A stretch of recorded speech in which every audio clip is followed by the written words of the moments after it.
संघ है जो श्रीला प्रभुपाद जी ने, इस्कॉन फाउंडर आचार्य उन्होंने स्थापना करी इसकी। ये कोई ऐसा नहीं है कि अभी लगभग 1965 में स्थापना हो गई और उससे पहले कुछ था ही नहीं। ये जो हरिनाम है ये तो हजारों सालों से चला आ रहा है। तो भगवान ने अनेक लोगों को ज्ञान दिया, मुख्यतः 4 लोगों को ज्ञान दिया भगवान ने। सबसे पहले ज्ञान दिया ब्रह्मा जी को, उसके बाद भगवान शिव को जिन्हें रुद्र संप्रदाय भी हम कहते हैं, उसके बाद लक्ष्मी देवी को श्री संप्रदाय हम कहते हैं, उसके बाद ब्रह्मा जी के 4 पुत्र थे चतुर कुमार, उन्हें ज्ञान दिया। और ये जो इस्कॉन आता है ये ब्रह्म माधव गौड़िया वैष्णव संप्रदाय उसमें आता है। तो ये ब्रह्मा जी से चली आ रही पूरी गुरु शिष्य परंपरा है। ब्रह्मा जी के बाद ये ज्ञान दिया गया नारद जी को, नारद जी के बाद ये ज्ञान आया व्यासदेव को, व्यासदेव जिन्होंने जितने भी ग्रंथ है उन्हें कंपाइल किया। उसके बाद व्यासदेव के बाद मध्वाचार्य, मध्वाचार्य के बाद फिर लक्ष्मीवती तीर्थ, ऐसे चल चल के माधवेंद्रपुरी, माधवेंद्रपुरी के बाद फिर उसके बाद ईश्वरपुरी, फिर स्वयं भगवान आए इस धरा पे चैतन्य महाप्रभु के रूप में, फिर चैतन्य महाप्रभु के बाद फिर षट गोस्वामी, उसके बाद चलते चलते फिर ये ज्ञान प्रभुपाद और प्रभुपाद के बाद प्रभुपाद के शिष्य द्वारा पूरे जन सामान्य को दिया जा रहा है। और हमारे परम पूज्य गुरुदेव परम पूज्य गोपाल कृष्ण गोसाई महाराज के निर्देशन में, निरीक्षण में सारा कार्य जो ग्राम प्रचार है, अन्य पूरे उत्तर भारत में अन्य देशों में भी ये कार्य चल रहा है और अन्य शिष्यों द्वारा भी चलाया जा रहा है। तो मनुष्य जीवन में अगर हम देखा जाए तो मनुष्य जीवन में क्या श्रेष्ठता है, श्रेष्ठ क्या है, क्यों मनुष्य एक जानवर से श्रेष्ठ है?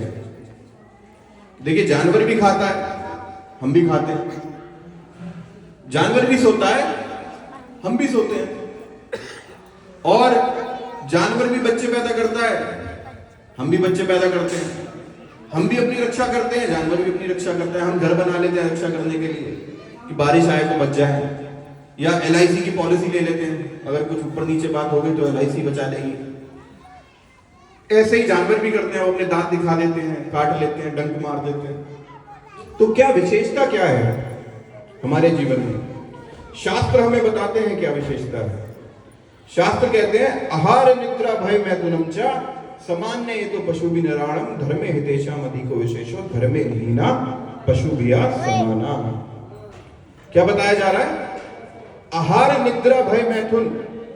आहार मतलब खाना, निद्रा मतलब सोना, भय मतलब रक्षा करना, भय के कारण हम रक्षा करते हैं। मैथुन मतलब बच्चे पैदा करना।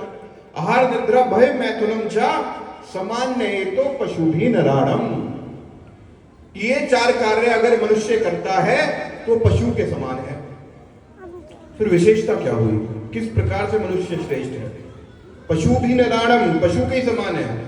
धर्मे हितेशाम, क्या बात कर रहे हैं? धर्मे हितेशाम अधिको विशेषो धर्मे निहीना पशु भिया समाना। कि धर्म है अगर आपके जीवन में तो आप श्रेष्ठ हो, अधिको विशेष हो, विशेष है आप में। धर्मे निहीना, और धर्म की हीनता है जीवन में तो पशु भिया समाना। तो ये एक जो चीज है धर्म, ये मनुष्य को जानवर से श्रेष्ठ बनाता है। कभी आपने देखा है कोई बंदर जो है 7 फेरे ले रहा है, अग्नि के 7 चक्कर लगा रहा है शादी करते वक्त? नहीं है। ये सारी चीजें धर्म से आती हैं। और धर्म वास्तविकता में धर्म की परिभाषा क्या है अगर हम देखते हैं तो धर्म क्या है? हम बोलते हैं हिंदू मुस्लिम सिख ईसाई ये धर्म है, नहीं। धर्म है सनातन, केवल एक धर्म है। कौन सा? सनातन धर्म, जो कब से चला रहा है पता नहीं है हमें। और धर्म क्या होता है? जैसे मान लीजिए अगर मैं आपसे पूछूं नमक का क्या धर्म है, तो आप क्या बोलोगे? नमक का धर्म है चीजों को नमकीन करना, यही उसका धर्म है। चीनी का क्या धर्म है? चीनी का क्या धर्म है? चीजों को मीठा करना। उसी प्रकार से मनुष्य का क्या धर्म है? ये शास्त्र बताते हैं। जीवेरे स्वरूप होए कृष्णेर नित्य दास। भगवान कृष्ण के क्या है? हम नित्य दास हैं, कृष्ण के नित्य दास हैं। और उनकी भक्ति करना ही, हरि नाम का संकीर्तन करना ही हमारा धर्म है। गोलोकेरा प्रेम धन हरि नाम संकीर्तन। गोलोक का प्रेम धन है ये। प्रेम, प्रेम से श्रेष्ठ तो कोई चीज नहीं है ना, तो प्रेम धन है। और वास्तविकता में कलयुग में सर्वश्रेष्ठ विधि जो है भगवान की उपासना करने की, वो क्या है? हरिनाम। क्या है? जोर से बोलिए एक बार, हरिनाम। तो हरिनाम जो है यही प्रमुख विधि है। जैसे कि मैंने शुरुआत में ही आप लोगों को बताया कि सुखदेव गोस्वामी बताते हैं परीक्षित महाराज को। परीक्षित महाराज कौन थे? कौन थे परीक्षित महाराज? अभिमन्यु के पुत्र। अभिमन्यु कौन थे? अर्जुन के पुत्र। तो अभिमन्यु के पुत्र जो थे, जब ये महाभारत का युद्ध खत्म हुआ तो परीक्षित महाराज जो थे, परीक्षित महाराज ने पूरा अपना कार्यभार संभाला। जितने भी पांडव थे वो वन की और उन्होंने स्वर्ग की ओर प्रस्थान किया। जो परीक्षित महाराज ने कार्यभार संभाला तो कुछ ऐसी स्थिति प्रकट हुई कि परीक्षित महाराज को एक ब्राह्मण द्वारा श्राप दे दिया गया। उसमें ज्यादा विस्तार में नहीं जाएंगे कि समय कम है। और श्राप दे दिया गया तो ये श्राप दिया गया कि आज से 7 दिन बाद एक तक्षक नामक सर्प के ढसने से आपकी मृत्यु हो जाएगी। 7 दिन थे उनके पास। हमें पता है हमारे पास कितने दिन है? अगले क्षण मृत्यु हो सकती है। अगले क्षण हो सकता है कि मृत्यु खड़ी हो आपके द्वारा। ये कोई गारंटी नहीं है कि बूढ़े होने के बाद मरोगे। मुझे ध्यान है, हमारे एक मित्र थे, हम जब छोटे थे तो अभी पता चला मुझे कुछ दिन पहले कि उनकी एक छोटी सी बिटिया थी कि वो जा रहे थे एक जगह गाड़ी में बैठ के, और उसमें कई लोग बैठे हुए थे और उसका एक जो है टैंकर से एक्सीडेंट हुआ और ऑन द स्पॉट उन्होंने प्राण त्याग दिया। और पूरा उन्होंने प्लानिंग कर रखी थी कि आगे जाके ऐसे करेंगे और सारे प्लान धरे के धरे रह गए। तो हमें नहीं पता। परीक्षित महाराज को पता था उनके पास 7 दिन है। उन्होंने क्या किया? उन्होंने किया नहीं, प्रॉपर्टी नाम कर देता हूं बच्चों के पहले, उसके बाद सारे काम। उन्होंने सब कुछ छोड़ दिया और सुखदेव गोस्वामी, व्यासदेव के पुत्र, परम वैष्णव, उनके पास पहुंच गए और बोले मुझे भगवान के बारे में बताओ, भागवत चर्चा करेंगे। और सुखदेव गोस्वामी जो है वहां बैठ जाते हैं और 7 दिन तक परीक्षित महाराज से भागवत चर्चा करते हैं।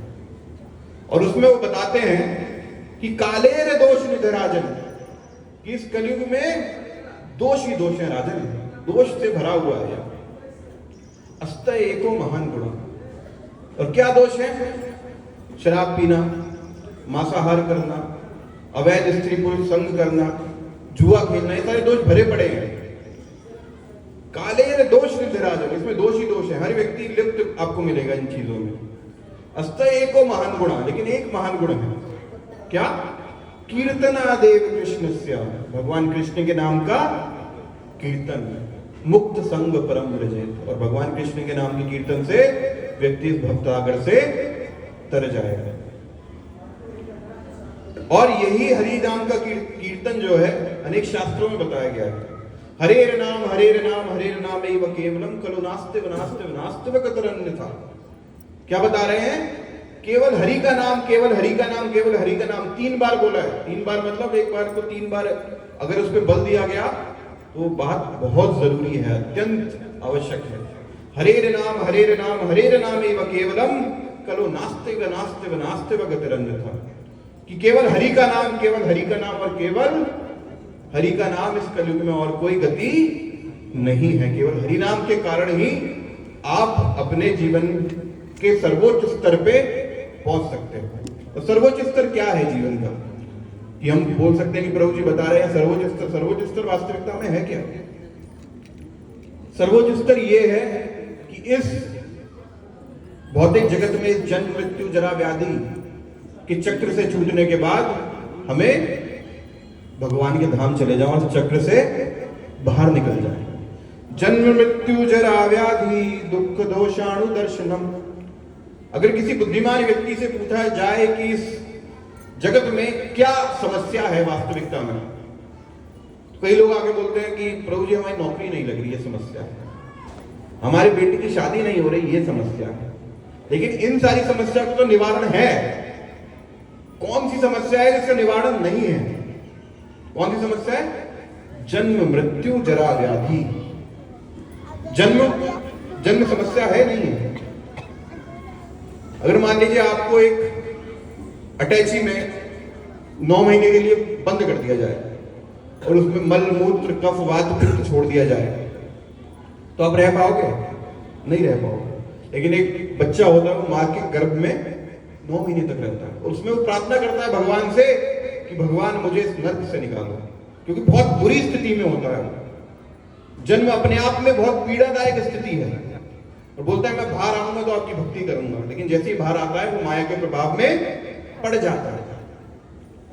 और उसके बाद बुढ़ापा अपने आप में समस्या है नहीं है?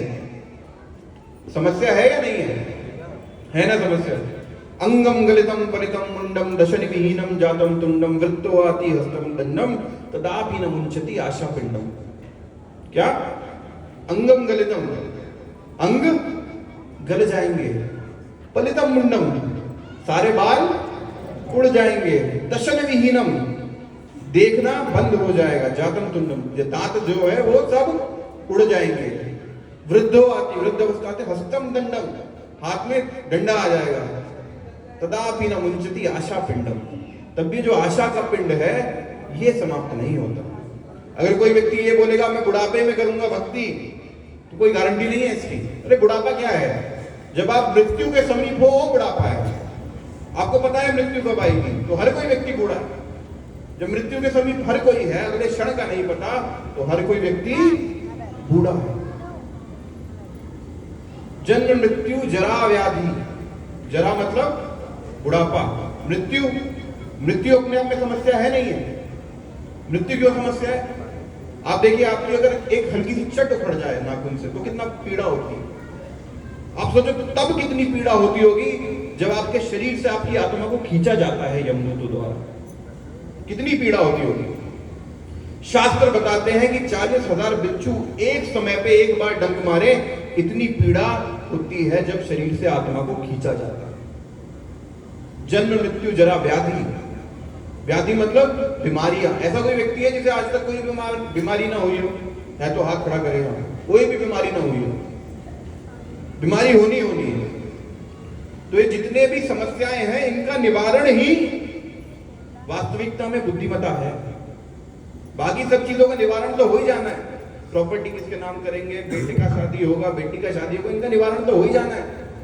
इन वास्तविकता में जो व्यक्ति जन्म मृत्यु जरा व्याधि इन 4 चीजों का निवारण करता है वो बुद्धिमान व्यक्ति है। और इन 4 चीजों के निवारण पे कौन काम कर रहा है? अंतरराष्ट्रीय कृष्ण भावनामृत संघ इस्कॉन, जो ये दिशा दिखा रहा है कि कैसे आप जो है इस पूरे भव बंधन से छूट सकते हैं। एक बार क्या होता है, एक बार एक जेल होता है, जेल होती है, जैसे आप देखोगे दासना जेल यहाँ आसपास है, तो वहां पे कई कैदी बंद होते हैं, तो वहां पे कई धर्मात्मा आते हैं। तो एक धर्मात्मा जाता है, वो देखता है कि कैदियों की बड़ी बुरी स्थिति है कि 5 बाय 5 के कमरे में पड़े हुए हैं, पैर फैलाने की जगह नहीं है, बहुत बुरी स्थिति है। और वो क्या कहता है, वो धर्मात्मा कहता है कि ये 5 बाय 5 के जो कमरे हैं इन्हें जोड़ के एक कर दो, 10 बाय 10 का कर दो, कम से कम पैर फैला के तो सोएंगे कैदी।